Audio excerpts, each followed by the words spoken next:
Bapak sekalian, kita sekarang memasuki, sebagaimana kita sudah menyimak bersama, launching kick-off pelaksanaan program penguatan pemerintahan desa dan pembangunan desa. P3PD sudah dilakukan oleh Bapak Menteri Dalam Negeri, ya, dan juga arahan beliau tadi sudah kita simak bersama. Saat ini kita akan memasuki panel diskusi. Yang kita pada saat sekarang ini kita akan mengundang yang pertama yaitu Bapak Dirjen ini, Bapak Dirjen Bina Pemdes, ya, Bapak Dr. Eko Prastianto Purnomo Putro, SSI, MSI, MA. Tepuk tangan untuk beliaunya.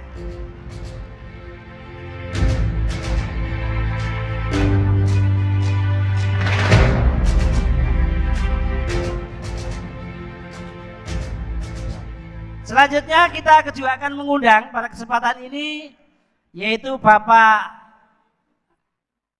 Deputi Bidang Koordinasi Pemerataan Pembangunan Wilayah dan Penanggulangan Bencana Kemenko PMK, yang pada kesempatan ini diwakili oleh Bapak Asisten Deputi Pemberdayaan Masyarakat, ya, dan Mobilitas Penduduk, ya, Bapak Dr. Herbert Osyagian. Saya mohon untuk bisa ke atas panggung, tepuk tangan untuk beliau, ya.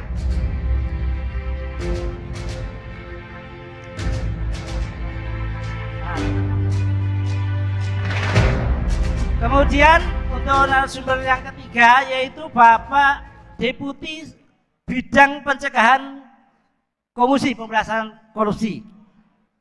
Beliau diwakilkan oleh Bapak Rino Haruno selaku PLH Direktur Pembinaan Peran Serta Masyarakat Kasatgas Desa Anti Korupsi Komisi KPK. Monggo kami mengundang beliaunya Pak Hari.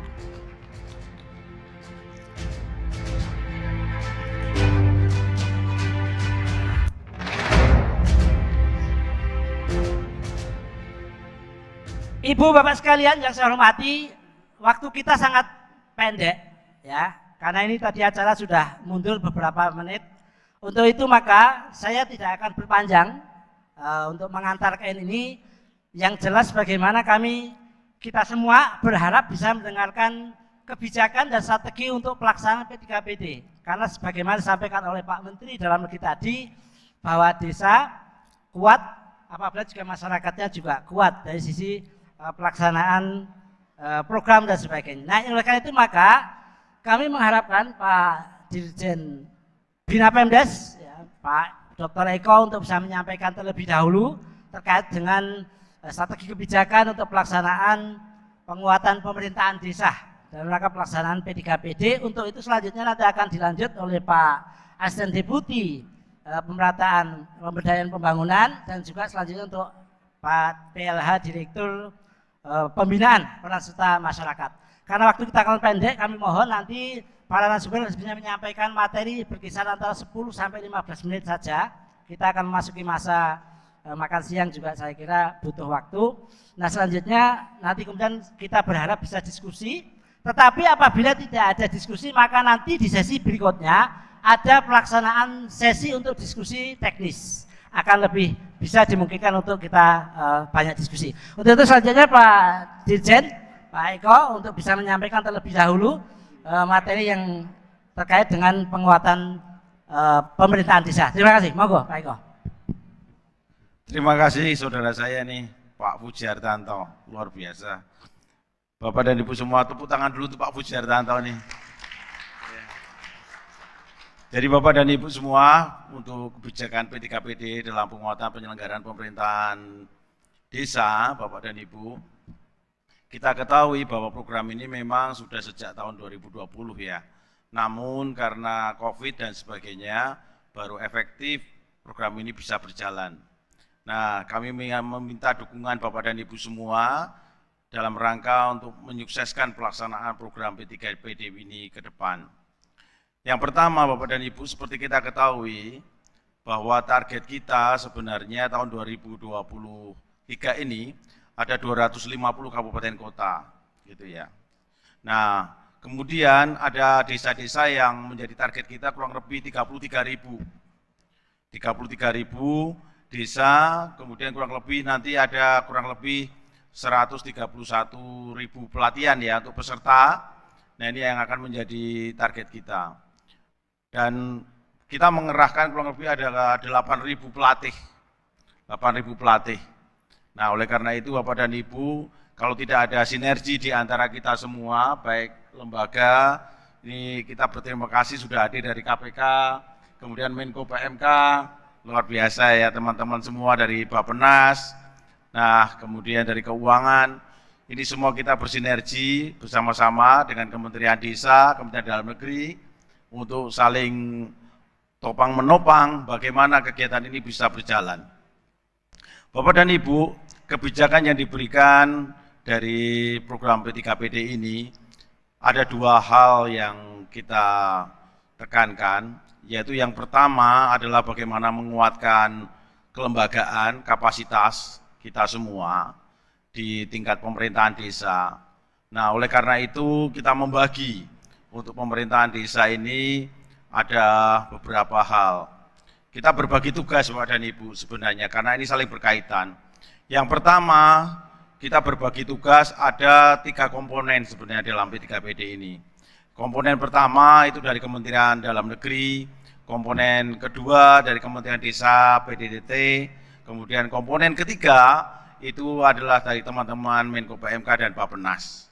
Nah ini bersama-sama Bapak dan Ibu kita saling menopang bagaimana untuk menguatkan bagaimana kelembagaan, kapasitas, kemudian partisipasi masyarakat, koordinasi di antara pihak dan sebagainya untuk bersama-sama meningkatkan pembangunan, penyelenggaraan pemerintahan, pembinaan dan pemberdayaan masyarakat.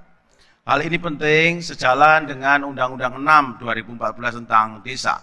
Bagaimana desa ke depan diharapkan menjadi desa yang maju, mandiri dan sejahtera. Seperti tadi yang dikatakan oleh Bapak Menteri Dalam Negeri kepada kita semua, desa-desa mempunyai kedudukan yang sejajar dengan kota-kota, bahkan bisa mengejar ketertinggalan berbagai bias-bias pembangunan bisa diatasi.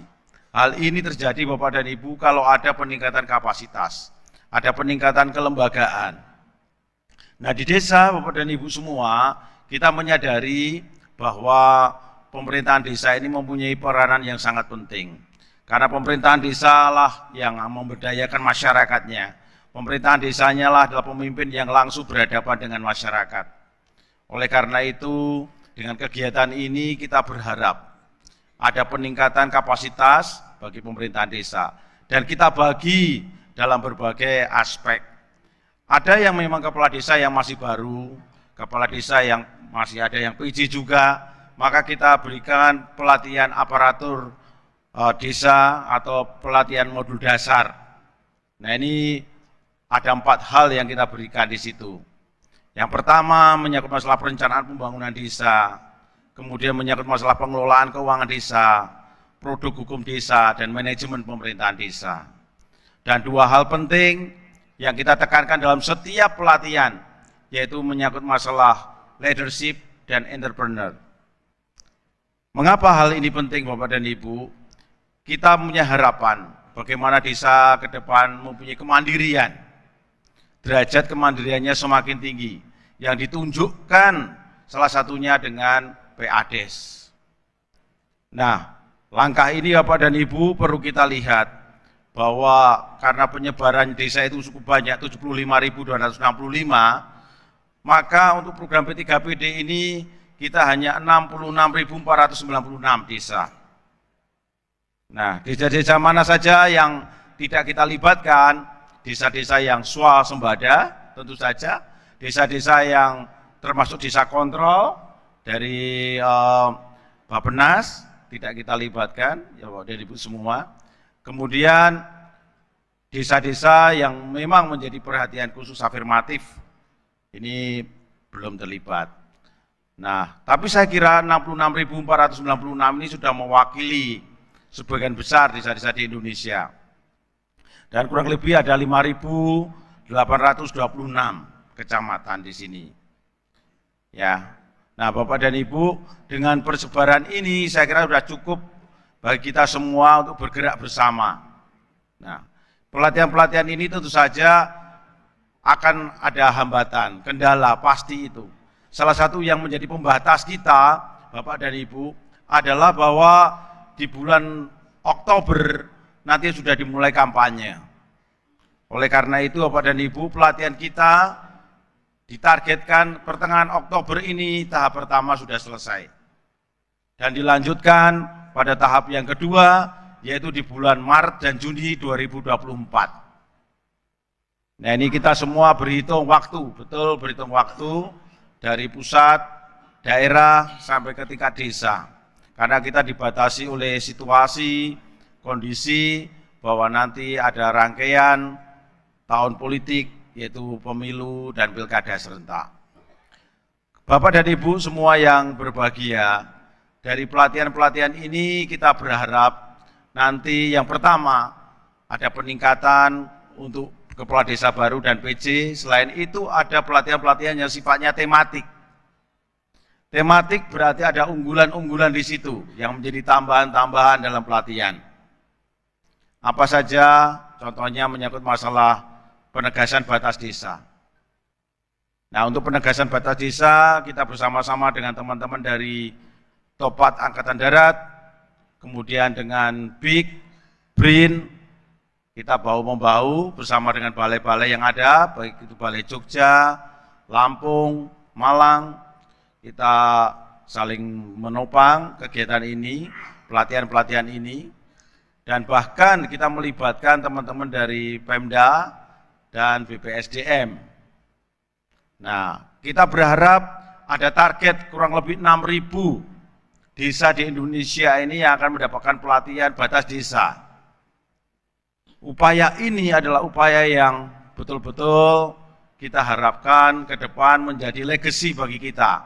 Karena saat ini batas desa di Indonesia baru kurang lebih 4% yang mempunyai batas desa secara kartometrik. Nah, ini kita berharap ke depan ada tambahan-tambahan dan ada peningkatan kualitas baik di dalam penegasan dan penetapan dan penegasan batas desa. Kemudian Bapak dan Ibu, kita juga akan mengadakan pelatihan tematik untuk PKK. Bagaimanapun juga Bapak dan Ibu, kita mengetahui pembangunan akan optimal kalau pembangunan itu dilaksanakan dengan 2 kaki. Apa maksudnya 2 kaki? Jadi selama ini Bapak dan Ibu di tingkat birokrasi kita lihat dimanapun berbagai tataran, kebanyakan yang berperan ini kaum laki-laki. Belum melibatkan kaum perempuan secara optimal. Nah, ini dengan peran PKK ini kita harapkan Bapak dan Ibu, keterlibatan kaum perempuan ini semakin meningkat di tingkat desa. Nah, oleh karena itu ini ada pelatihan tematik tentang PKK. Ya, kita berharap semua ini bisa terlibat, akhirnya bisa terlibat aktif di dalam musyawarah desa, terlibat aktif nanti di dalam penyelenggaraan pemerintahan, bahkan di tingkat-tingkat pemerintahan seperti kepala desa dan sebagainya, banyak kaum perempuan yang bisa terlibat. Nah, oleh karena itu Bapak dan Ibu, kami mohon dukungan semua pihak bagaimana untuk mengefektifkan pelatihan-pelatihan ini. Demikian juga pelatihan-pelatihan untuk lembaga kemasyarakatan desa yang lain, seperti Posyandu, ya kita dorong tahun ini. Karena apa Bapak dan Ibu, Posyandu semakin dibutuhkan berbagai pihak. Contohnya dari Kementerian Kesehatan, BKKBN selalu mendorong bagaimana bisa memanfaatkan Posyandu sampai ke tingkat desa untuk melayani kesehatan. Ya, demikian juga dengan BKKBN untuk mengefektifkan program-program keluarga berencana. Nah, oleh karena itu pada kesempatan yang berbahagia ini sinergisitas di antara kita, di antara layer pemerintahan, baik itu di pemerintah pusat, pemerintah daerah, provinsi, kabupaten kota, bahkan sampai ke tingkat desa perlu kita lakukan. Terlebih daripada itu Bapak dan Ibu semua, bahkan kita perlu melibatkan berbagai pihak seperti akademisi, ya sekarang ini juga terlibat dengan berbagai kegiatan P3PD ini, kemudian dari teman-teman entrepreneur, dari teman-teman mass media, masyarakat, kita bersinergi bersama. Ya. Kemudian Bapak dan Ibu semua, dari pelatihan tematik ini juga ada pelatihan untuk BPD. Ya, BPD ini juga sangat penting sekali Bapak dan Ibu, bagaimanapun juga kita ketahui bahwa BPD ini sebagai pengawas ya kinerja pemerintahan desa, bahkan menyepakati produk hukum desa. Ya, nah ini oleh karena itu perlu ada pelatihan-pelatihan bagaimana dia mampu menampung, menyalurkan aspirasi masyarakat dan sebagainya. Dia mampu menyuarakan di dalam kegiatan musyawarah desa, musyawarah perencanaan pembangunan dan sebagainya, sehingga hal ini bisa meningkatkan kinerja lebih optimal lagi bagi pemerintahan desa. Bapak dan Ibu, seperti kita ketahui, keberadaan BPD dan kepala desa serta perangkat ini penting, ya. Namun demikian perlu kita sadari juga bahwa saat ini memang sudah ada peningkatan. Data kita menunjukkan 50%, Bapak dan Ibu, 50% pendidikan dari kepala desa sudah SMA, ya. Bahkan yang S3 sudah ada kurang lebih 24 orang S3. Ini artinya Bapak dan Ibu peningkatan itu selalu ada. Namun demikian Bapak dan Ibu, dengan sinergisitas ini saya harapkan ini akan lebih optimal lagi.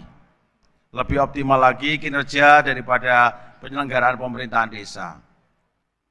Kemudian Bapak dan Ibu, kita juga dalam pelatihan ini kita berpikir tahun 2024 itu sudah memasuki tahun politik. Tahun politik bagaimana kita keberlanjutan program ini? Maka ada namanya LMS, ya, Learning Management System, yang sekarang sedang berproses. Semoga ini akan menjadi satu indikator juga bagi kita semua untuk mengetahui progres penyelenggaraan pemerintahan desa. Dengan LMS ini kita harapkan kita tidak terlalu banyak mengerahkan massa, tapi kita bisa mengetahui efektivitas penyelenggaraan pemerintahan desa. Kemudian termasuk di dalamnya platform dan kontennya. Nah ini sinergisitas kita penting sekali dikembangkan di antara kita. Bapak dan Ibu, memang di dalam program ini kita ada di tingkat pusat dan namanya NMC, kemudian di tingkat daerah ada RMC.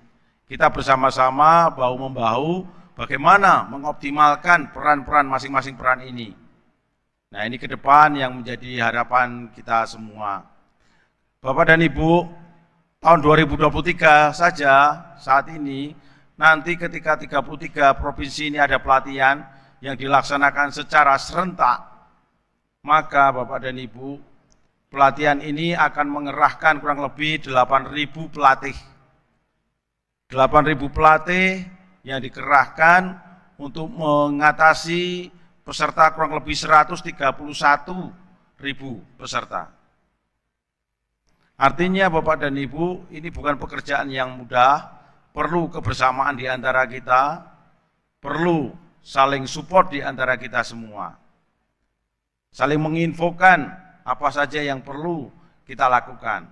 Nah kita berharap Bapak dan Ibu, karena kondisi situasi masing-masing daerah yang berbeda-beda, mungkin nanti juga ada menyebabkan sarana prasarana dari Pemda yang ada, ya seperti tempat dan sebagainya.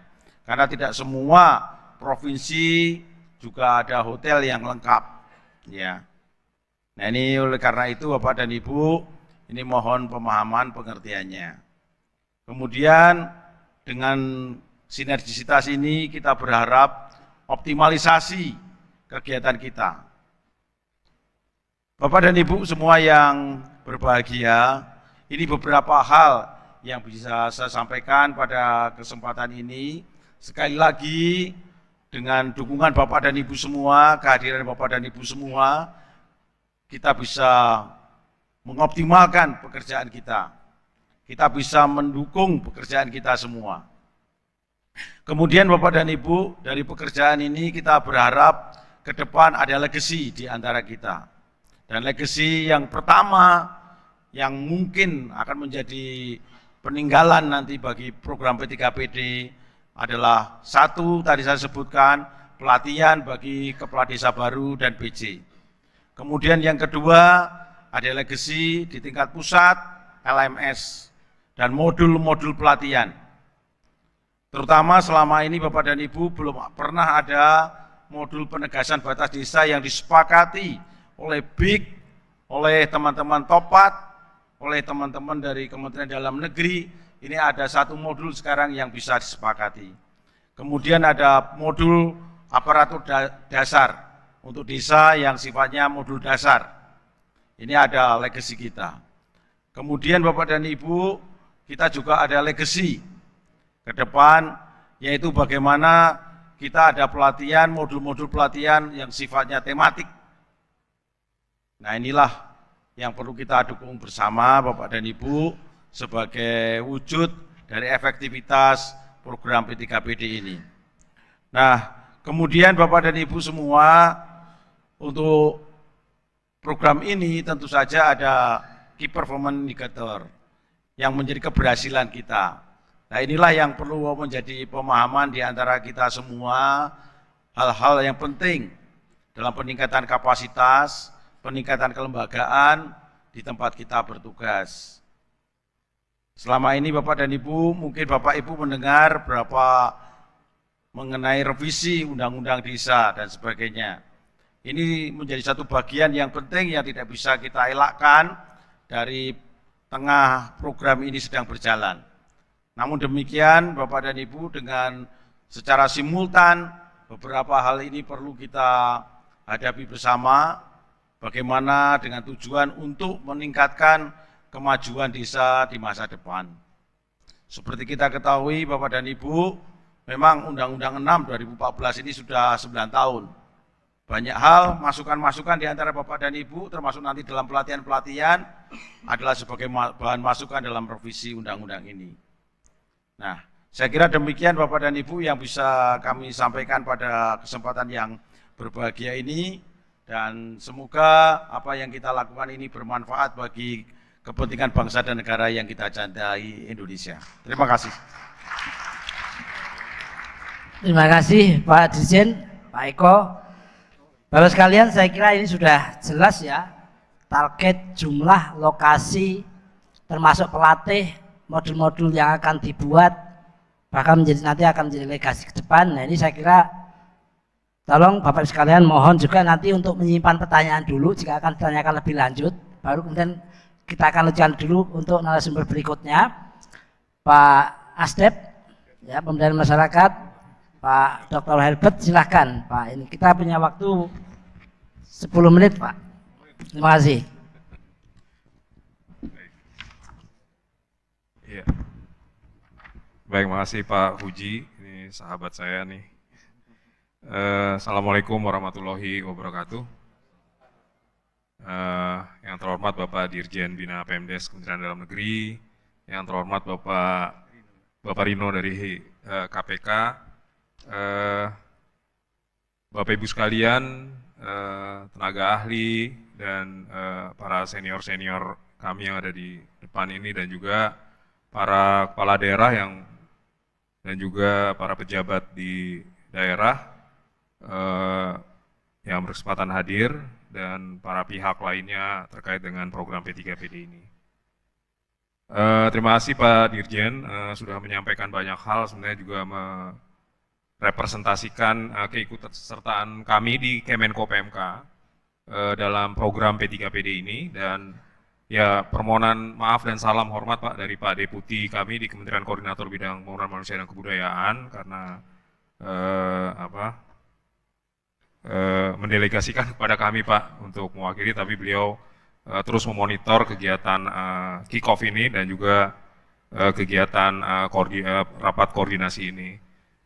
Bapak Ibu sekalian, tadi sudah disampaikan juga secara sepintas oleh Pak Dirjen terkait dengan peran dari komponen 3 di program P3PD ini. Jadi di dalam komponen 3 program ini ada 2 kementerian lembaga yang nanti juga akan terus berinteraksi dengan Bapak Ibu sekalian di 33 provinsi dan di sejumlah kabupaten kota, termasuk juga di 66.000 desa ya, dalam berbagai kesempatan mulai dari saat ini sampai dengan tahun depan sebagai durasi proyek ini. Dan intinya Kementerian Koordinator Pembangunan Manusia dan Kebudayaan, kalau kita lihat di sini memang seperti halnya kementerian-kementerian koordinator dimandatkan untuk mengkoordinasikan urusan-urusan yang intinya sebenarnya untuk mempermudah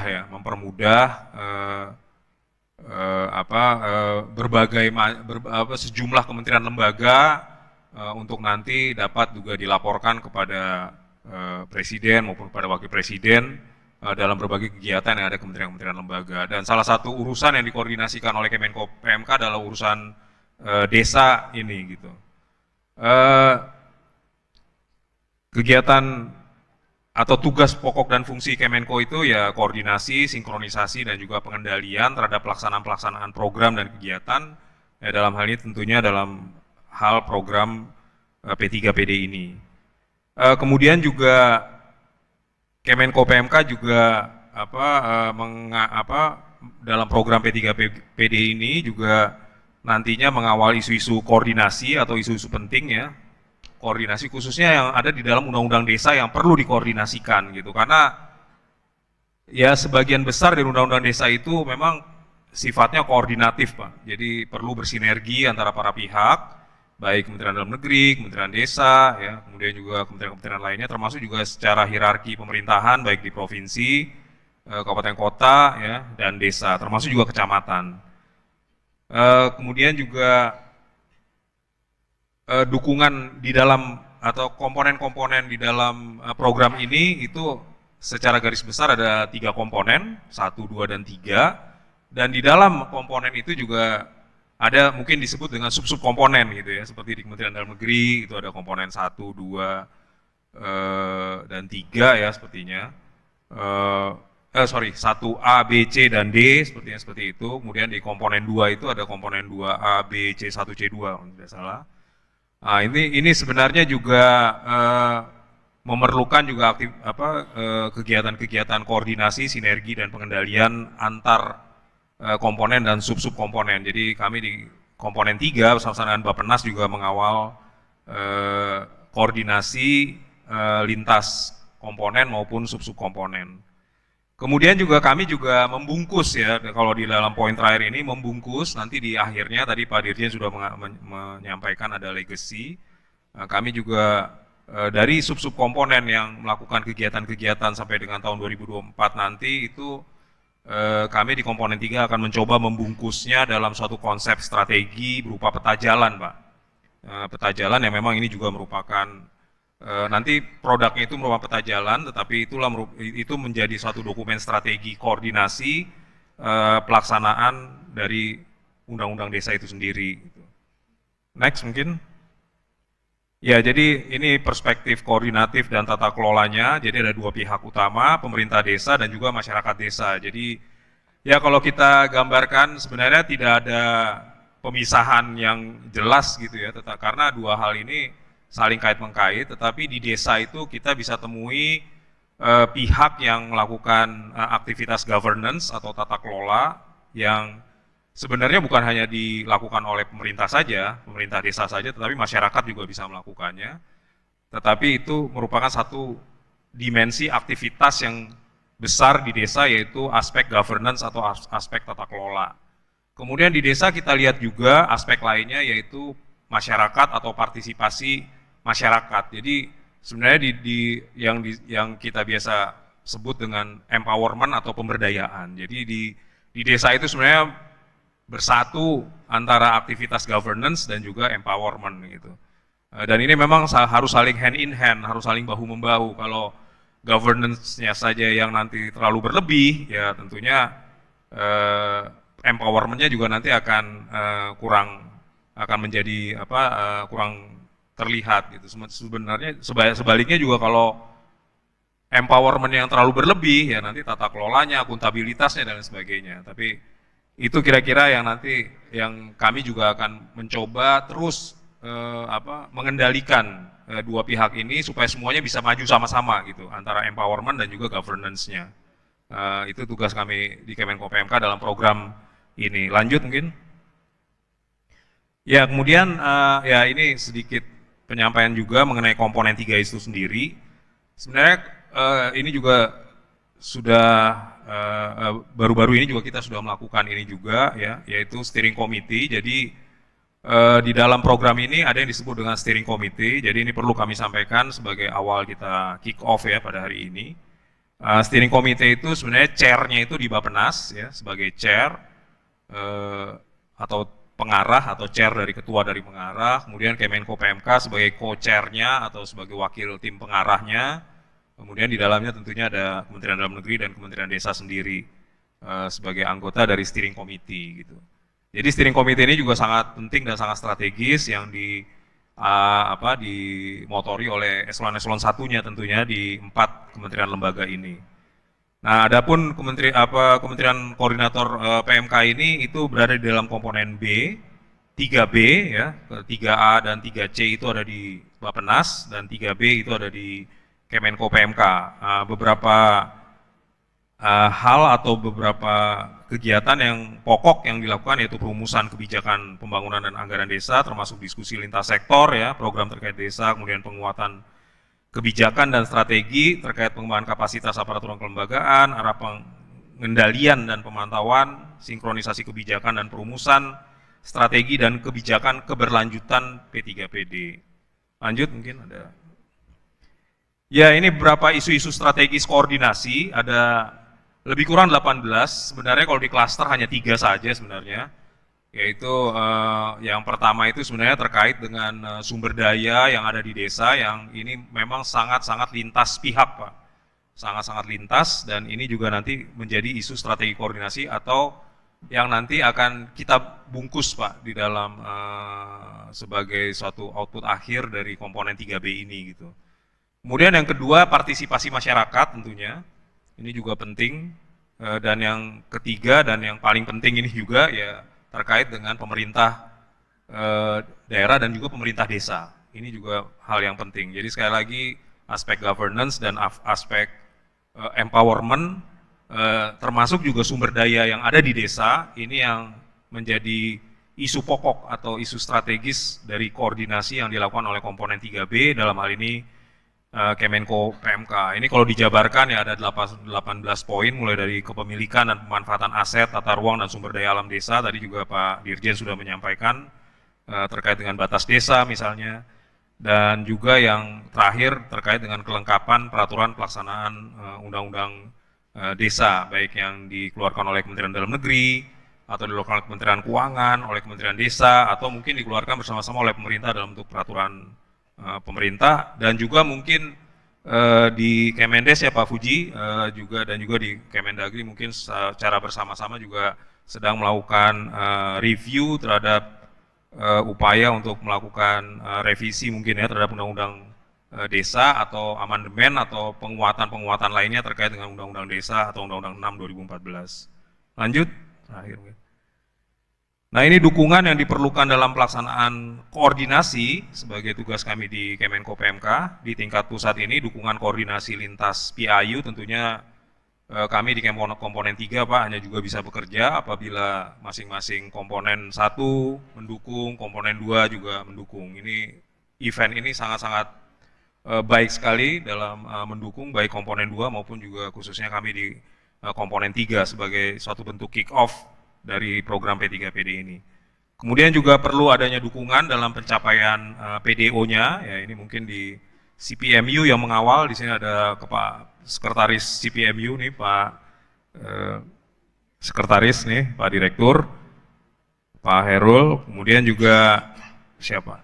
Kemudian yang ketiga, box ketiga ini dukungan integrasi kegiatan antara kementerian lembaga dan masing-masing komponen dan subkomponen juga yang memposisikan diri sesuai dengan mandat organisasinya, kemudian juga penjaminan pengharmonisasian dalam pelaksanaan program antara komponen yang ada. Jadi ya kita saling bahu-membahu, saling melibatkan. Event ini juga sangat baik karena ada Kementerian Dalam Negeri melibatkan Kementerian Desa, melibatkan Kemenko PMK, KPK, dan juga Bappenas, dan juga daerah tentunya dalam event ini. Kemudian dibutuhkan koordinasi yang baik agar masing-masing komponen dapat secara sinergis dan terintegrasi dalam melaksanakan perannya. Jadi itu Pak dukungan yang diperlukan khususnya dalam komponen 3 dalam melaksanakan koordinasi di program P3PD ini. Masih ada mungkin? Ya, saya pikir itu Pak Fuji yang dapat kami sampaikan. Kurang lebihnya mohon maaf. Terima kasih. Wassalamualaikum warahmatullahi wabarakatuh. Terima kasih. Waalaikumsalam warahmatullahi wabarakatuh. Terima kasih Pak Asdep.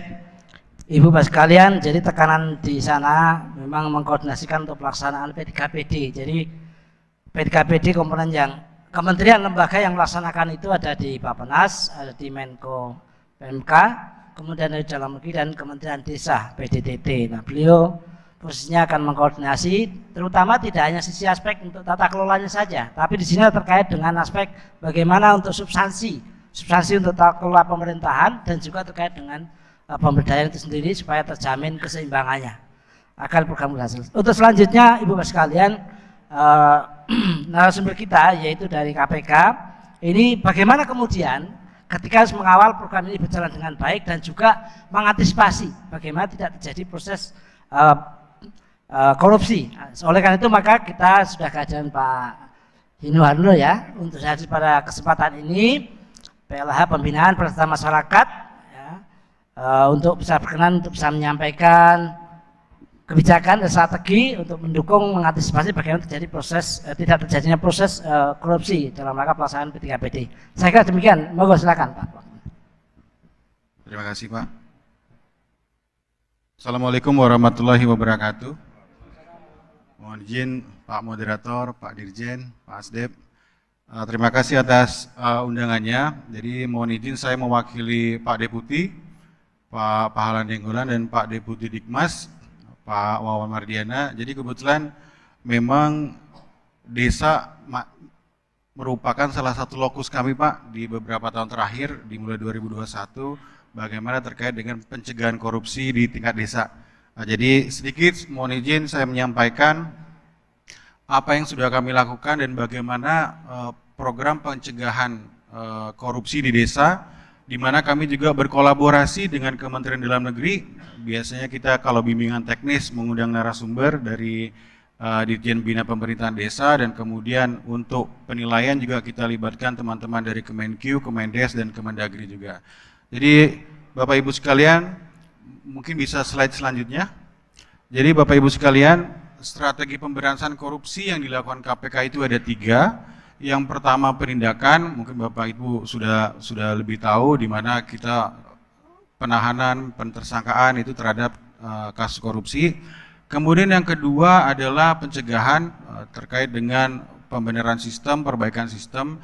Dan yang ketiga adalah pendidikan, strategi pendidikan kepada masyarakat dengan melibatkan peran serta masyarakat. Di sini dalam hal ini kita lebih fokus ke desa, di mana kita melibatkan masyarakat desa mulai dari pemerintah provinsi, teman-teman di kabupaten, dan aparat desa sampai dengan masyarakat desa yang terdiri dari tokoh agama, tokoh adat, tokoh masyarakat, dan tokoh perempuan dan pemuda di desa. Di mana tujuannya itu untuk mengajak berperan serta membangun desanya melalui menanamkan nilai integritas dan tata laksana sehingga kedepannya desa itu akan lebih maju dan lebih berguna, kemudian lebih bisa memanfaatkan kesejahteraan bagi masyarakat desa. Mungkin slide selanjutnya. Jadi Bapak Ibu, ini salah satu yang kita support dari Undang-Undang Desa, dari di mana kami di KPK dalam pencegahan korupsi di desa, kita memiliki program namanya Program Desa Anti Korupsi, di mana program Desa Anti Korupsi itu terdiri dari 3 latar belakang. Yang pertama terkait dengan kearifan lokalnya. Jadi di tahun 2021 kita mengundang teman-teman dari Kementerian Dalam Negeri, Kementerian Desa, Kementerian Keuangan, Kementerian Pan-RB, kemudian pemerhati, teman-teman di BPKP. Intinya kita mau melihat berdasarkan data yang ada, ternyata sudah banyak aparat desa yang tersangkut kasus korupsi. Jadi kita waktu itu coba, izin Pak Dirjen, kita coba untuk bagaimana agar kedepannya ada semacam self assessment Pak bagi teman-teman di desa, karena kami berpendapat tidak mungkin KPK dalam pencegahan korupsi turun langsung ke yang jumlahnya ribuan desa ini. Jadi kita dalam hal ini menciptakan atau namanya menganalisis bagaimana kedepannya yang akhirnya ada 18 indikator Pak. 18 indikator desa anti korupsi yang dimana itu bisa diimplementasikan langsung oleh desa. Nah, nanti ada di slide berikutnya, mungkin nanti saya jelaskan indikator apa aja sih secara singkat nanti. Mungkin slide berikutnya. Jadi Bapak Ibu sekalian mohon izin, jadi program desa anti korupsi itu latar belakangnya ada 3. Pertama tadi terkait dengan kearifan lokal, jadi kan ini strategi pendidikan ya, strategi pendidikan di mana kami berharap masyarakat itu ikut berperan serta dalam mendukung desanya, mendukung aparat desanya, dan memberikan kita kedepannya lebih ingin masyarakat desa itu mengingatkan kepala desa, bukan lagi ada konflik-konflik mengadukan kepala desa. Jadi masyarakat diperhatikan, kemudian mereka juga kedepannya diberikan akses terhadap pelayanan ataupun keuangan dan maupun memberikan ide terhadap pembangunan di desanya. Jadi ternyata berdasarkan hasil data dari teman-teman di kepolisian, kita lakukan permintaan data dan kita analisis sampai dengan dari tahun 2015 sampai 2022, yang 2023 kami sedang koordinasikan, jadi sudah ada 973 pelaku. Jadi pelaku ini terdiri dari 890 kasus yang mayoritas melibatkan aparat desa, yaitu kepala desa dan bendahara biasanya, di mana mereka melakukan ini. Ada memang yang mereka dari awal berniat untuk memang ada niatnya untuk terkait dengan dana desa. Ada yang juga memang niatnya sebenarnya murni, cuman mereka tidak paham. Karena kita tahu, Bapak Ibu juga tahu bahwa latar belakang pendidikan kepala desa dari bermacam-macam latar belakang, yang dimana mereka juga belum familiar di awal menjabat dengan aturan-aturan yang terkait dengan pengelolaan dana desa, kemudian barang dan jasa itu mereka masih belum awam, dan apalagi biasanya pada saat mereka mulai menjabat itu aparat desa yang lama-lama diganti, padahal aparat desa yang lama itu yang lebih mengerti tentang pengadaan barang dan jasa, dan itu sehingga risiko terkena kasus korupsinya lebih tinggi dibandingkan periode sebelumnya. Lanjut. Nah, Bapak Ibu, ini data sampai dengan 2022, sebenarnya dana desa itu kan bentuk perhatian pemerintah pusat kepada desanya, ya, tujuan untuk perekonomian dan kesejahteraan. Jadi ternyata memang berdasarkan data BPS, angka kemiskinan di desa makin tinggi. Jadi memang sebenarnya kami juga dalam program desa anti korupsi, kami turun ke desa, kami lihat bersama teman-teman dari Kemenq, Kemendes, dan Kemendagri, sebenarnya dana desa dibuat apa gitu. Nah, tapi ada juga kepala desa dengan bangganya dia bilang, dengan sebangganya dia bilang, saya bangun dana desa itu untuk gapura Pak, biar orang tuh tahu kalau masuk desa itu lewat gapura. Padahal itu sebenarnya menurut aturan itu juga tidak terkait dengan perekonomian ataupun kesejahteraan masyarakat. Nah, itulah yang memang teman-teman di desa memang masih perlu diberikan, menurut kami pada saat itu perlu diberikan pemahaman lagi bagaimana pengelolaan prioritas penggunaan dana desa yang padahal tiap tahun diterbitkan oleh teman-teman Kemendes. Nah, ternyata juga beberapa survei juga, karena artinya survei dilakukan BPS itu masyarakat desa belum tahu sebenarnya suap itu apa, gratifikasi itu apa, bahwa mereka menyampaikan BLT, kemudian Bu nanti 50.000 nanti saya ambil ya buat biaya transportasi. Mereka nggak tahu bahwa itu bisa jadi masuk pemerasan. Jadi lama-lama akhirnya semua teriak-teriak, akhirnya kantor desanya disegel gitu Pak. Nah, itu memang perhatian kami ke depan, bagaimana nanti indikator itu bisa melibatkan masyarakat sehingga masyarakat lebih kondusif di desa dan bersama-sama membangun desa. Silakan slide berikutnya. Nah, Bapak Ibu sekalian, berdasarkan data yang kami mintakan dari teman-teman di Polri, jadi modus korupsi dana desa itu sebenarnya masih sama ya sebenarnya. Jadi pertama pengumpulan anggaran. Jadi memang di desa itu sudah untuk pengadaan barang dan jasa sebenarnya sudah ada panduan dari KPP dan kemudian turun dari Perbub gitu. Tapi memang diyakini bahwa dari hasil analisis kami di lapangan bahwa ternyata memang tidak mudah menemukan penyedia di desa. Tapi kemudian ada beberapa pihak yang menggunakan ketidakuntungan ini sehingga mereka dengan asumsi itu bahwa mereka menggelembungkan anggaran atau markup untuk kegiatan pengadaan barang dan jasa di desa. Kemudian ada juga yang lebih nekat lagi, kegiatannya nggak ada tapi pengeluaran uangnya ada. Itu memang menurut kami agak nekat bahasanya ya. Kalau markup tadi kan proyeknya ada, proyeknya ada cuman ditambahkan ininya. laporan fiktif, penggelapan, sampai dengan penyalahgunaan anggaran.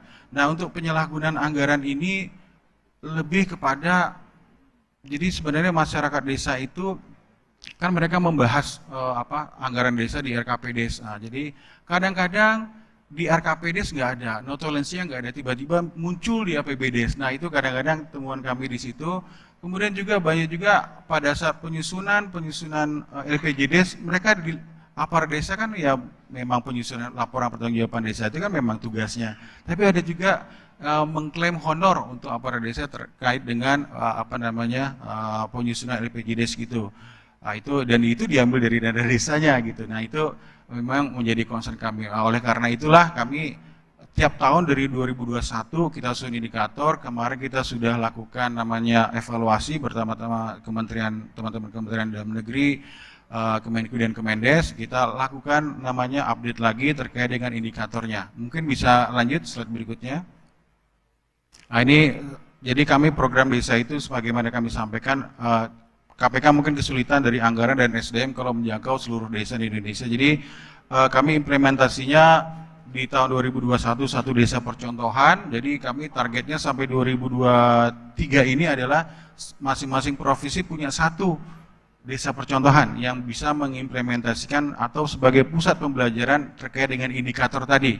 Kemudian tahun depannya nanti kami mendorong teman-teman provinsi untuk bisa mengimplementasikan atau membentuk desa anti korupsi di tingkat kabupaten. Nah, itu nanti kami sudah lakukan tahun ini di 11 provinsi, Yogyakarta, Lampung, kemudian Jawa Tengah, Jawa Timur, Kalimantan Barat, dan sampai dengan di NTB, kemudian Bali juga, sehingga nanti tahun depan kita mulai membentuk pembimbingan teknis, kemudian lakukan penilaian sampai dengan launching. Slide selanjutnya. Nah, ini jadi memang Bapak Ibu sekalian fakta bahwa ternyata memang pengawasan untuk desa memang kita memang ada keterbatasan. Begitu juga KPK, begitu juga teman-teman di kabupaten bahwa jumlah SDM dan anggaran kita kalau menyentuh semua desa itu nggak terkejar juga. Jadi memang dalam program desa anti korupsi indikator inilah yang membuat mereka, jadi kalau kabupaten lama nggak nyolek kepala desa, mereka awareness-nya jadi kurang. Kadang-kadang mereka jadi careless gitu atau agak ceroboh. Jadi memang kami harapkan dengan indikator ini mereka bisa assess sendiri bahwa untuk pengadaan barang dan jasa minimal ada perencanaan, HPS, kemudian perjanjian kerjasama sama dengan LPG itu ada, kemudian dokumentasi, kemudian proses perencanaan di notulen itu harus ada. Makanya di indikator itu kami sampaikan ini harus lengkap minimal sampai dengan ke kanannya, jadi ada nomor penilaian juga. Jadi memang mereka kalau bisa mengakses sendiri seberapa tinggi risiko saya gitu, terkait dengan kalau bahasa kasarnya seberapa jauh dan dekat saya terhadap tindak pidana korupsi. Karena dana yang dikelola pemerintah desa ini banyak, mulai dari dana desa, ya paling dana desa ya ada 1 miliar minimal, biasanya ada 900 sampai 1,2 miliar, tapi itu dilakukan habis dalam waktu 1 tahun. Dan kemudian ada BUMDes, di mana kita pahami bahwa tiap tahun tuh pemerintah desa ada penyertaan modal ke BUMDes, tapi untungnya juga cuma 3 juta. Nah, ini untungnya juga sedikit. Nah, itu kita perlu juga kami dalam hal ini, makanya di indikator kami masukkan pertanggungjawaban BUMDesnya. Jadi pada saat penyertaan modal harus ada bersetujuan dari masyarakat desa dalam penyusunan di notulensi, penyusunan musyawarah desa gitu, sehingga masyarakat juga tahu ada ininya nggak, untungnya nggak BUMDes ini. Kalau nggak ya dibubarkan saja gitu. Tapi ada pertimbangan tertentu sehingga memang kita dalam pemberdayaan masyarakat, karena BUMDes itu kan mau nggak mau tujuannya adalah untuk pendapatan desa dan kemajuan perekonomian di desa. Mungkin lanjut. Nah, ini Bapak Ibu, jadi implementasi pembentukan desa anti korupsi di 2021 kami di 1 desa di Yogyakarta, di 2022 kami 10 desa di 10 provinsi, di tahun 2023 ini kami di 22 provinsi, mulai dari Aceh, kemudian di Kalimantan ada 3, Kalimantan Selatan, Timur, dan Kalimantan Utara. Di Jawa ada Banten, kemudian sampai dengan Papua dan Papua Barat gitu. Dan di tahun ini juga kami persiapan pembentukan replikasi tadi yang kami sampaikan bahwa itu untuk replikasi di tingkat kabupaten, sehingga diharapkan tahun-tahun berikutnya itu indikator desa anti korupsi itu bisa diimplementasikan oleh seluruh desa di Indonesia melalui pemberdayaan atau pelibatan peran serta dari teman-teman inspektorat maupun di Permasdes di tingkat kabupaten dan provinsi. Silakan lanjut berikutnya. Nah ini Bapak Ibu sedikit saya sampaikan saja terkait indikator desa anti korupsi. Mungkin bisa slide berikutnya. Ini terkait buku panduan, nanti apabila Bapak Ibu berminat nanti kita bisa share terkait indikatornya maupun pemahaman di awalnya latar belakang kenapa kita program desa anti korupsi. Jadi Bapak Ibu sekalian, komponen desa anti korupsi ini ada 5, di mana pertama penguatan tata laksana, ini lebih kepada perdes atau perkades tadi pertama terkait mekanisme evaluasi kinerja. Oke. Next slide ya, oke. Baik, terima kasih Pak. Jadi tata laksana ini lebih kepada pengadaan barang dan jasa, kemudian perencanaan sampai dengan pertanggungjawaban APBDes-nya. Di situ di norma penilaiannya itu adalah mereka evidence atau bukti dokumen itu harus ada, karena itulah yang menghindari mereka dari jeratan kasus korupsi, karena beberapa dokumen yang tidak sesuai peruntukannya bisa dianggap mereka kepala desa itu seolah-olah ya itu untuk kepentingan mereka sendiri, itu berbahaya. Makanya kami selalu di situ pada saat BIMTEK sampaikan notulensi harus jelas, tanda tangan harus jelas, dokumentasi harus jelas, dan apa yang di RKPDes muncullah, apa yang di APBDes harus ada di RKPDes.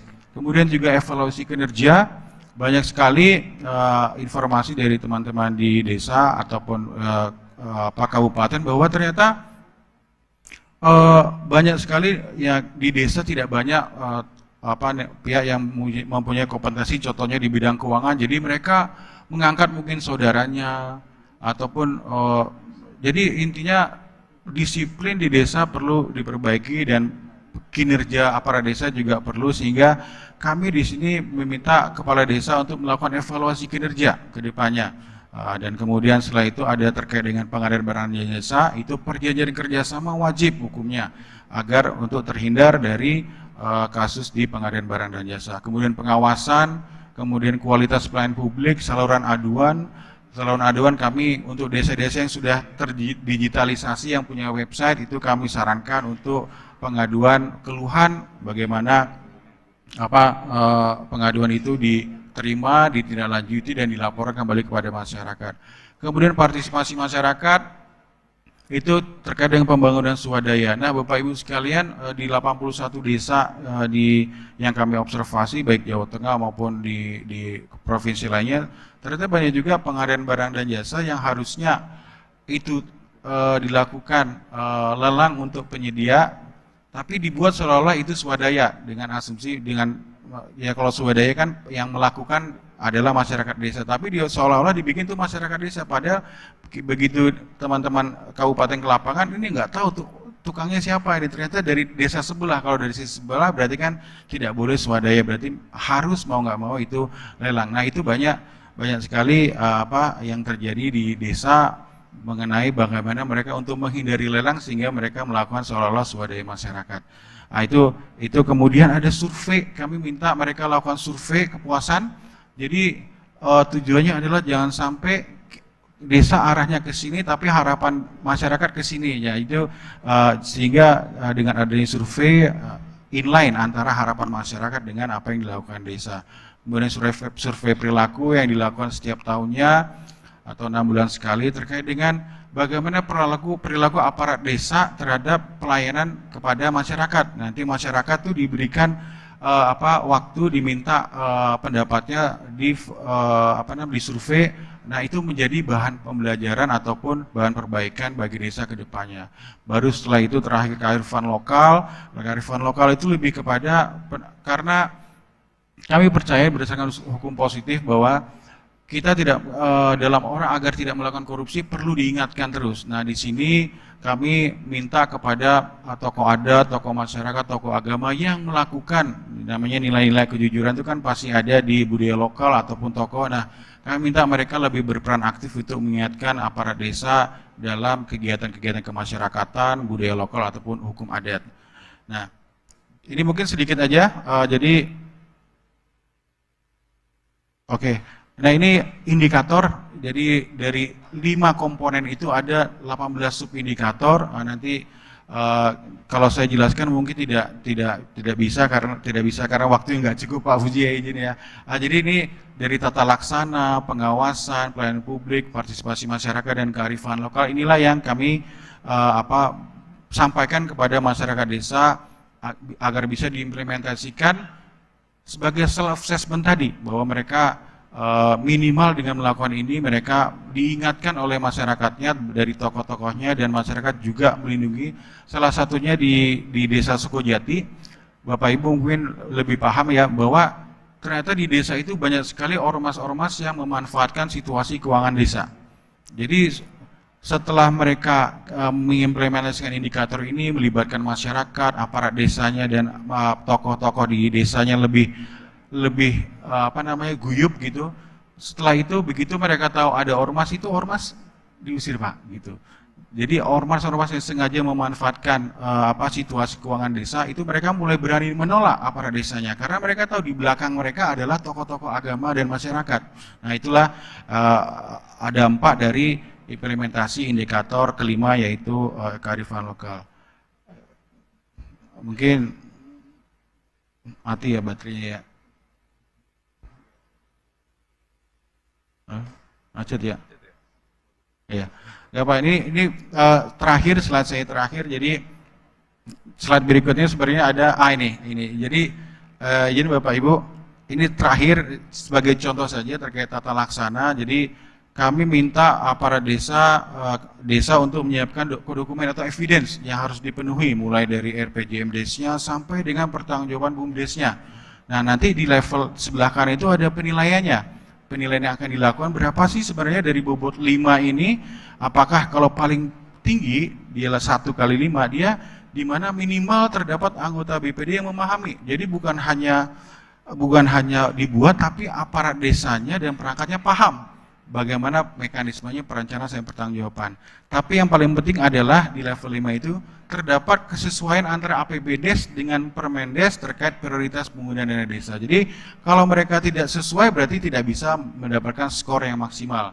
Nah, itu lebih kepada, jadi memang penilaian itu nanti ada kuantitatif maupun kualitatif. Kualitatif lebih kepada pemahaman aparat desanya. Apa sih itu survei, apa itu fakta integritas, apa itu jadi tidak hanya aparat desa juga tapi BPD, karena berdasarkan kalau kami ke lapangan ada juga yang BPD nggak cocok sama kepala desa. Jadi kalau dengan metode seperti ini mau nggak mau mereka harus berkolaborasi, diskusi bareng, minimal duduk bersama, Pak. Mungkin itu izin Pak Fuji, Pak Moderator dan Bapak Ibu sekalian dapat saya sampaikan. Kita berharap kedepannya kita dan dengan teman-teman Kemendagri terus bisa berkolaborasi terus, Pak, dalam program desa anti korupsi ini. Kami siap juga mendukung tadi terkait program dari Kementerian Dalam Negeri, bagaimana kita memperhatikan desa, karena anggaran di desa itu sangat banyak gitu, Pak ya. Baik, itu aja mungkin Pak yang dapat saya sampaikan. Apabila ada yang kurang berkenan, saya mohon maaf. Wassalamualaikum warahmatullahi wabarakatuh. Waalaikumsalam warahmatullahi wabarakatuh. Terima kasih Pak Lino ya, sudah menyampaikan materi terkait dengan pengawasan. Dan ini mungkin tapi lebih banyak ditekankan di bagaimana untuk tata kelola anggaran dana desa. Nah, dalam hal ini desa nanti sebenarnya akan menjadi peserta pelatihan yang dia sebagai pelaku juga terkait dengan program direksi. Nanti ada kaitan, barangkali nanti Bapak sekalian kan bisa ditanyakan. Ibu Bapak sekalian, kita masih punya waktu sekitar jam 1 itu sebenarnya 1/4 jam sebenarnya, 15 menit sebenarnya. Tapi mungkin bisa kita spare perpanjang sedikit 1/4 baru kemudian isoma. Jadi masih setengah jam supaya nanti Bapak sekalian bisa menanyakan. Ini ada 3 baris ke belakang ini. Saya minta untuk 1 dari kiri, tengah, kemudian dari kanan. Untuk yang dari kiri 1 ibu-ibu, yang kedua Bapak, ini depan ini, yang ketiga, monggo. Silakan Ibu. Pertanyaannya langsung ditujukan ke siapa Bu ya? Jelas. Ya, terima kasih Bapak. Saya Yuslinda Pak dari Kepala DPMD Provinsi Kalimantan Barat. Kami tujukan yang pertama kepada KPK, Pak. Kami laporkan bahwa Kalimantan Barat sudah Namanya, punya Bu? desa Yuslinda, Pak. Mas Fida. Ya, kami sudah punya desa anti korupsi di Desa Mungguk, Kabupaten Sekadau. Kami berterima kasih sekali desa tersebut sudah ditetapkan. Ini mendorong Pak Gubernur maupun Pak Bupati untuk membentuk desa-desa anti korupsi lainnya. Kemarin kami sudah rapat bersama, telah disepakati bahwa seluruh desa mandiri kami saat ini sudah mencapai 877 desa mandiri, itu diharuskan menjadi desa anti korupsi. Yang kami sarankan di sini adalah, saya melihat tadi ada 10 indikator, kalau boleh Pak, indikator yang paling penting buat kami adalah, kalau boleh nih Pak, mungkin saya salah melihat tadi, adalah bagaimana seluruh desa menggunakan CMS Bapak. Itu sangat membantu supaya seluruh aparatur desa dari sekretaris, bendahara, kepala desa tidak lagi memegang uang cash Bapak. Jadi semuanya non tunai. Banyak cerita di kami, tempat kami Bapak, ada seorang sekretaris bendahara desa yang bawa uang 500 juta dibeliin kelapa sawit Bapak. Karena dia pegang uang tunai. Tapi kalau dia tidak ada sistem yang CMS yang tidak non tunai, itu mencegah dia untuk korupsi. Itu yang pertama Bapak. Untuk Pak Dirjen, Pak Eko, izin Pak, kami sangat berterima kasih adanya penguatan program P3PD ini. Dan pertanyaannya adalah mungkin saran Bapak, apakah kita sudah punya data atau mungkin kita akan evaluasi terhadap data-data seluruh desa di Indonesia atau di tempat kami Bapak, apakah kita sudah tahu di desa itu siapa yang belum dilatih, ya Pak? Terus pelatihan apa yang belum? Bapak, izin Pak Dirjen, kami untuk mengetahui data-data itu kami membuat satu aplikasi karena kami ingin sekali di Kalimantan Barat tahu tadi di desa, seluruh desa di Kalimantan Barat berapa orang seluruh aparatur desa baik dari BPD, kepala desa, sekretaris desa, LKD itu yang belum mendapat pelatihan. Dan pelatihan apa saja? Itu namanya Sikades Bapak. Kami sudah punya sehingga saat ini kami tahu untuk mengambil kebijakan berapa tadi aparatur yang belum dan berapa apa saja yang belum dilatih. Sehingga kami akan berjualan dengan data itu Bapak ke kementerian kemanapun. Karena kami pastikan bahwa dana tidak ada Bapak. Tidak cukup. Nah, yang kedua sarannya adalah banyak sekali atau ada beberapa kami mengucapkan terima kasih.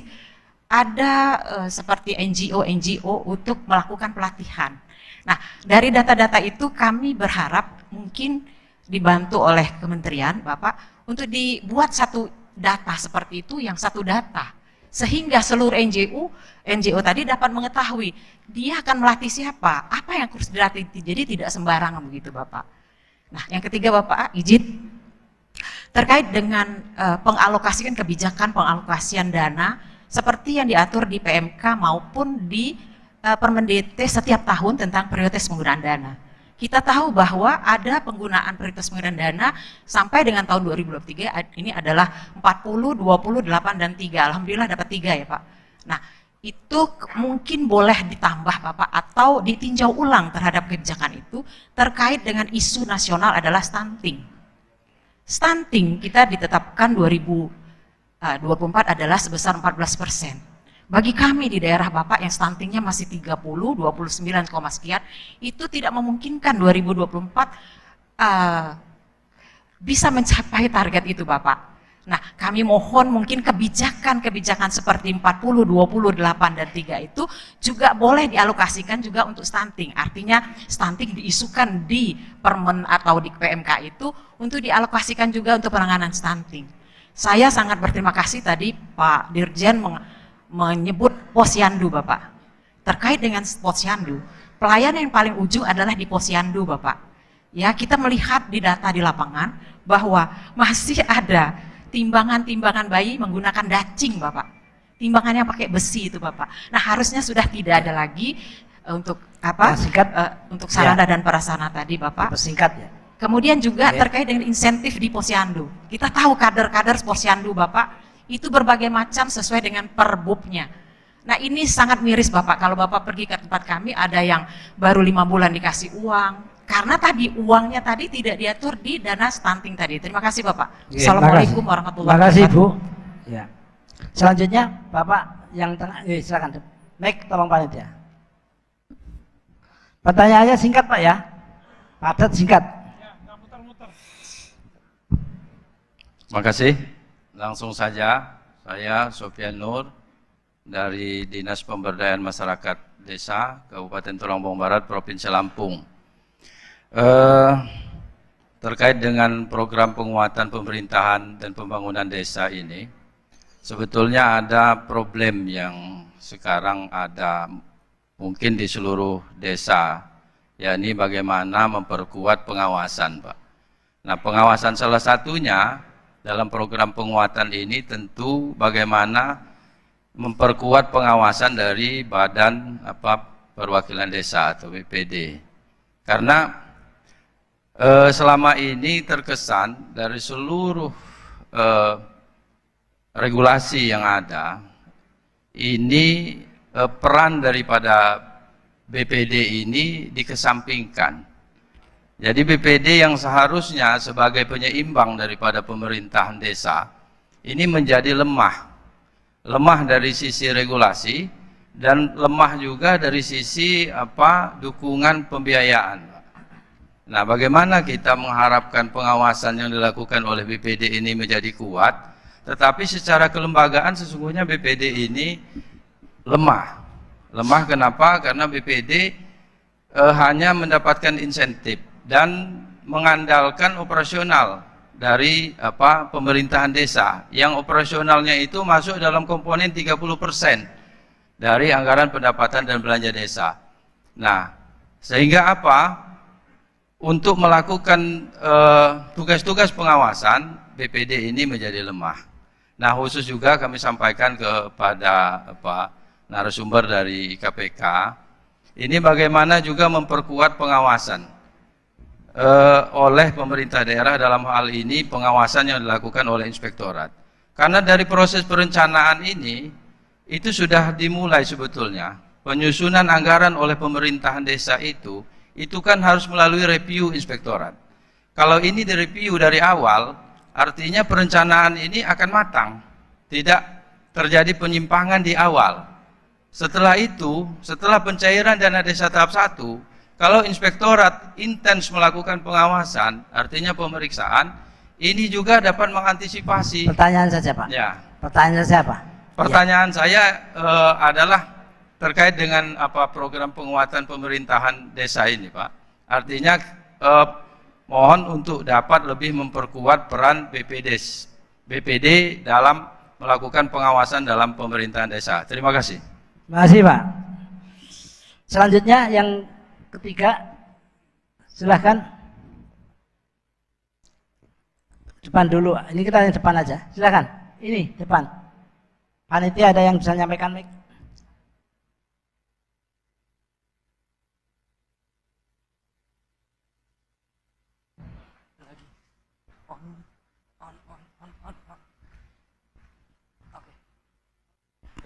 Silakan Pak, padat singkat Pak ya. Siap Bapak, terima kasih. Bismillahirrahmanirrahim. Mohon izin, perkenalkan, nama saya Chandra Fuji Asmara dari Bapeda Litbang Provinsi Kalimantan Tengah.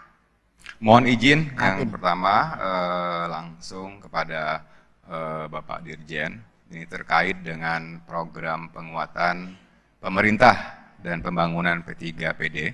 Kalimantan Tengah alhamdulillah untuk lokus saat ini mendapatkan 11 desa.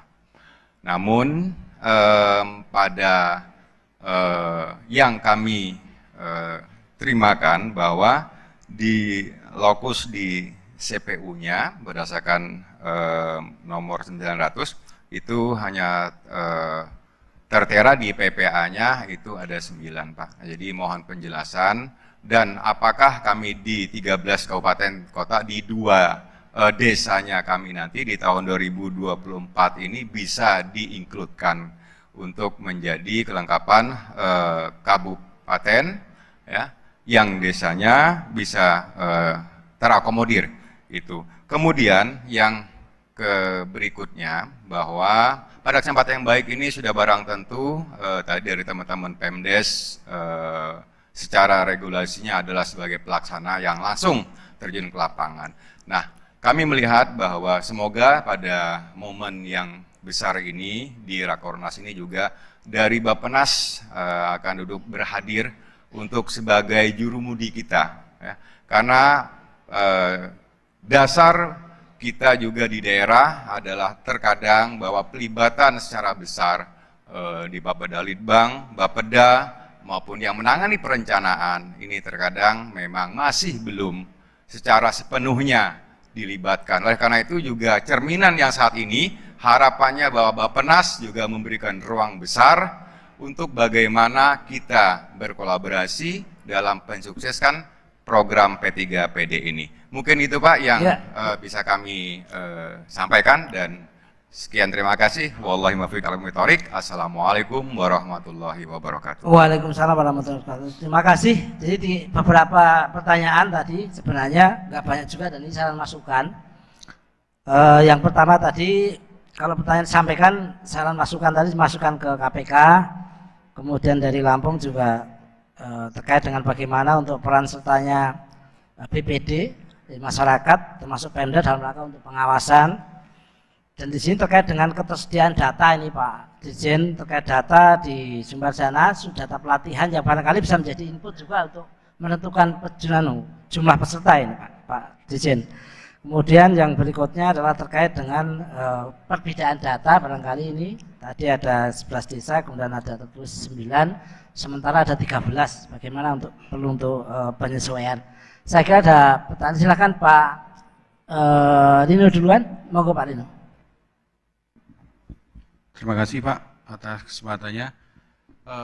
Izin saya menanggapi Ibu yang dari Kalimantan Barat dulu ya. Baik, terima kasih Bu. Jadi memang Mungguk memang kita bentuk jadi desa anti korupsi di tahun lalu, di tahun 2022.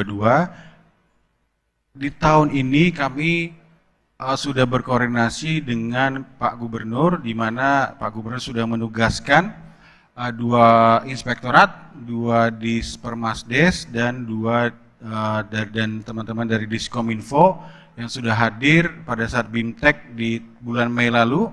Nah, target kita tahun ini nanti di Provinsi Kalimantan Barat, kabupaten-kabupaten di Kalimantan Barat mengusulkan kembali desa yang akan menjadi percontohan di tingkat kabupaten. Nah, nanti teman-teman dari dari provinsi lah yang akan menentukan dari 3 itu mana yang satu desa percontohan di masing-masing kabupaten itu.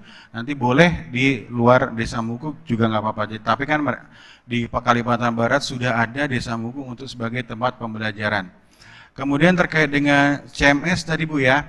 Jadi CMS ini memang ada beberapa kendala. Jadi memang ada, itu usul yang bagus, memang sudah terpikirkan kami di awal. Tapi ternyata kalau kami masukkan di indikator, ternyata tidak semua desa bisa mengimplementasikan itu. Memang sudah rencana ini, itu usul dari teman-teman Kementerian Keuangan. Pak Rino, dibikin cashless semua. Memang di desa, salah satu desa Banyu Biru itu bisa diimplementasikan, tapi di desa lain tidak bisa. Mungkin ada kendala masalah sistem, sebagai contoh aja, tidak usah cashless itu. Salah satu desa sudah proses permohonan data KTP untuk adminduknya di desa sudah digital Pak. Tapi ternyata pada saat mau menyambungkan ke pemerintah kabupaten, di pemerintah kabupatennya nggak bisa gitu. Jadi itu jadi memang kami sudah coba gitu, cuman memang tidak semua daerah bisa melakukan itu. Tapi kami tetap menjaga koordinasi dengan teman-teman di kabupaten, baik yang sudah menjadi percontohan maupun yang berikutnya. Jadi agar ke depan itu memang bisa cashless semua Bu. Ya, nanti kita akan yang Kalimantan Barat, kita lihat bisa nggak semuanya cashless nih ya. Kalau bisa ya alhamdulillah, tapi tentunya butuh dukungan dari pemerintah kabupatennya masing-masing. Mungkin nanti kita bisa diskusi lagi Bu, khusus nanti kita replikasi yang di Kalimantan Barat. Kemudian saya langsung jawab yang Lampung Pak Moderator. Oke baik.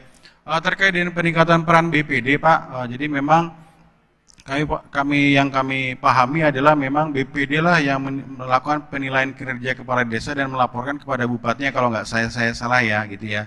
Jadi makanya berdasarkan itulah, jadi memang fungsi BPD ini seolah-olah kayak DPRD-nya atau DPR RI-nya itu ya desa gitu. Jadi makanya pada saat kita susun indikator, setiap kegiatan itu BPD harus tahu dan menyetujui. Sebagai contoh, pada saat dilakukan evaluasi kinerja, BPD harus tahu bahwa sudah dilakukan dan hasilnya bagaimana gitu. Jadi mereka juga diberitahu hasilnya siapa, sehingga tidak ada yang merasa tanda kutip dizolimi gitu. Kemudian terkait dengan indikator 1.1 tata laksana, itu BPD harus memahami di situ, memahami bahwa proses dari awal sampai akhir dan siapa yang ikut dan bagaimana prosesnya. Dia harus menceritakan nanti kepada tim penilai. Kemudian kami juga minta semua itu perdes, jadi sehingga aturan hukum yang mendukung pelaksanaan atau implementasi indikator itu harus diketahui oleh BPD dan disetujui. Jadi sama-sama paham dan nggak langsung, kalau perkades kan kepala desanya bikin sendiri langsung tanda tangan jadi Pak. Nah, makanya di situ memang kami minta untuk diterbitkan perdesnya, jadi sehingga BPD peran di situ dalam pengawasan dan sebagai balancingnya di desa itu jalan. Jadi semua kegiatan untuk khususnya implementasi indikator itu wajib diketahui BPD. Nanti di indikator itu ada di paling kanan, kalau dia mau mencapai skor maksimal BPD harus terlibat, BPD harus setuju dan BPD harus mengetahui. Mungkin itu Pak dari kapasitas kami terkait dengan pengawasan dan controlling antara BPD dan kepala desa atau antara BPD dengan pemerintah desa. Mungkin itu yang dapat kami lakukan di dalam implementasi desa anti korupsi itu. Mungkin itu Pak Fuji, terima kasih. Terima kasih Pak Rino penjelasannya. Selanjutnya Pak Dirjen mohon untuk bisa menjelaskan tadi terkait permohonan penjelasan terkait data. Ya. Jadi terima kasih Pak Fuji, Bu Ismeda, Pak Sofyan Nur dan Pak Chandra.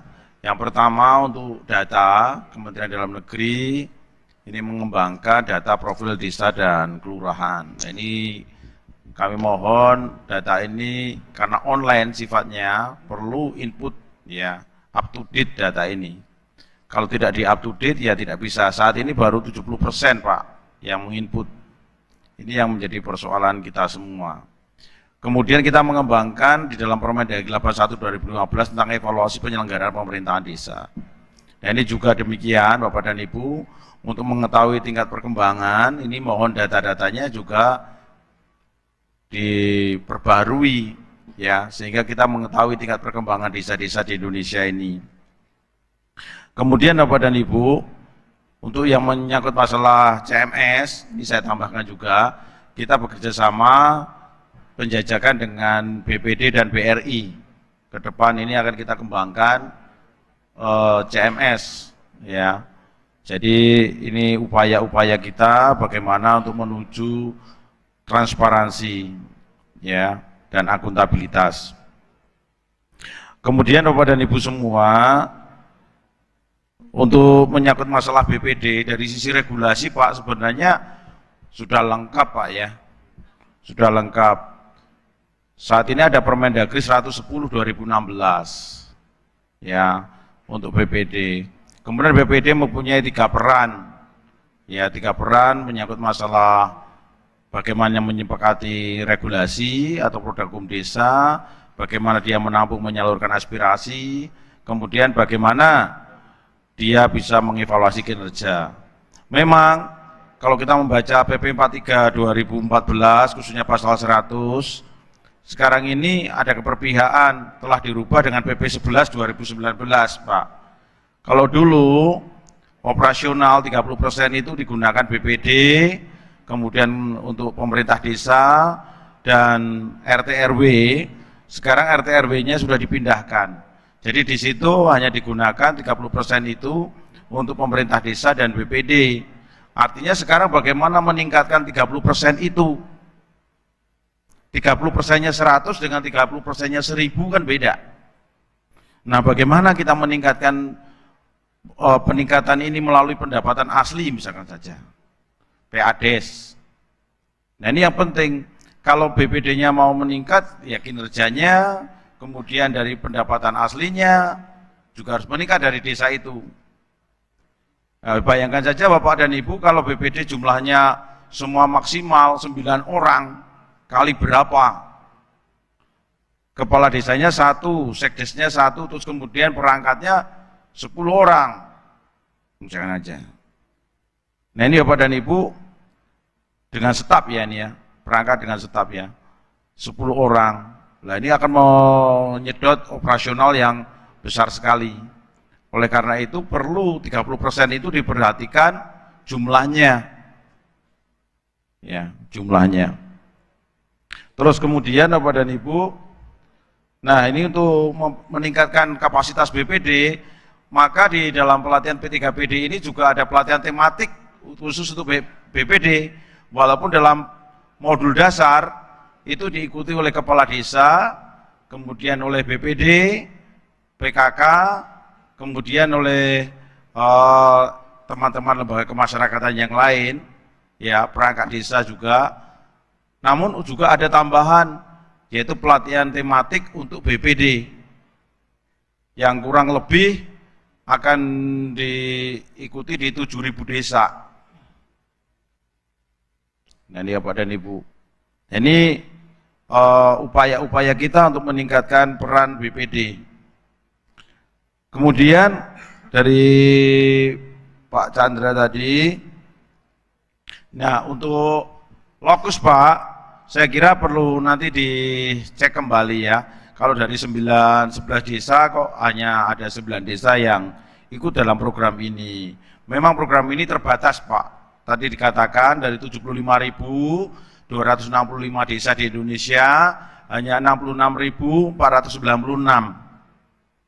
Itu yang masuk di dalam 5.826 kecamatan, di kabupatennya 380. Tidak semua. Oleh karena itu perlu dicek Bapak dan Ibu semua lokasi-lokasi mana yang memang belum ya memungkinkan atau tidak untuk ditambahkan di tahun 2024. Tetapi yang jelas dari CPMU sudah mengeluarkan surat nomor 900.1.4.4 1007 tahun 2022. Itulah lokus kita. Ya, tempat-tempat kita dari program P3PD ini. Saya kira demikian Pak Puji, terima kasih. Kita aplaus untuk narasumber Bapak sekalian. Bapak sekalian, karena waktu yang tidak memungkinkan dan ini hanya tinggal 5 menit dari 1/4, maka cukup 5 menit mungkin kami akan coba rangkum. Jadi yang pertama Ibu Bapak sekalian, bahwa P3PD ini ada komponen dan ini dikoordinasikan langsung di Ditjen Bina Pemdes. Akan dilaksanakan pelatihan ya, melalui program dukungan Bank Dunia, pelatihan kepemimpinan, leadership, kemudian tematik terkait dengan batas desa, kemudian dan PKK ya, PKK dan juga termasuk pelatihan yang lain BPD. Nah pelatihan ini maka Bapak sekalian tidak dipanggil atau diundang ke Jakarta ini dalam rangka untuk membangun komitmen. Strategi yang dilaksanakan adalah karena waktu pelaksanaan adalah di tahun pelaksanaan pesta demokrasi, maka Ibu Bapak sekalian dimohon dukungannya. Dukungan yaitu terkait dengan sinergi untuk di daerah, di desa, dalam pelaksanaan pelatihan tersebut, termasuk nanti mungkin penentuan peserta pelatihan. Dan kemudian untuk koordinasi di tingkat pusat, maka akan dikoordinasikan oleh Kemenko PMK, Pak Herbert. Dan juga termasuk bagaimana untuk mensinergikan substansi antara yang ada di dalam modul nanti, termasuk bagaimana menyeimbangkan antara tata kelola pemerintahan dan pemberdayaan partisipasi masyarakat. Nah, agar pelaksanaan ini dapat lancar sesuai dengan yang kita harapkan, maka kemudian perlu ada peningkatan pengawasan. Pengawasan di KPK disampaikan, termasuk di sini adalah dukungan bagaimana peningkatan pengawasan oleh BPD dan masyarakat itu sendiri secara terintegrasi sehingga program ini bisa dilaksanakan sebagaimana yang kita harapkan dan memberikan manfaat yang besar, terutama adalah bagi desa, dalam hal ini adalah pemerintah desa dan juga masyarakat. Demikian Ibu Bapak sekalian untuk sesi diskusi ini. Untuk selanjutnya sekali lagi kami mengucapkan Pak Dirjen, Pak Dr. Eko, kemudian Pak Asdep, Pak Dr. Herbert dan Pak Rino, para direktur dari KPK. Kami mengucapkan terima kasih atas kehadirannya dan juga sudah menyampaikan pencerahan bagi kita semua, termasuk sebagai satu alat kebijakan pasangan dukungan P3PD. Dan buat sekalian juga tidak lepas kami ucapkan terima kasih telah menyimak bersama. Untuk selanjutnya kita beri aplaus kembali untuk Ibu Bapak sekalian.